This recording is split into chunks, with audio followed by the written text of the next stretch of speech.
नमस्कार, मी भाग्यश्री विस्पुते, जिल्हाधिकारी धुळे. सध्याची आंतरराष्ट्रीय स्तरावरील आणि आखाती देशांमधील जी युद्धजन्य परिस्थिती आहे त्या पार्श्वभूमीवर इंधन टंचाईबाबत काही बातम्या येत आहेत.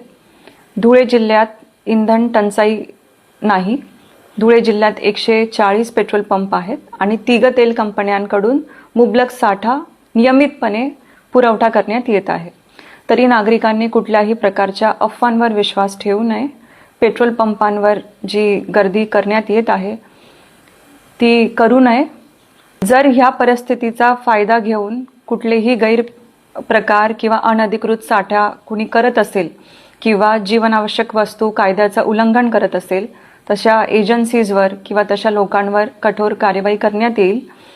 आणि सुरक्षितेच्या कारणास्तव सुद्धा कोणीही प्लास्टिकच्या बॉटल्समध्ये किंवा कंटेनर्समध्ये या गोष्टींचा साठा करू नये.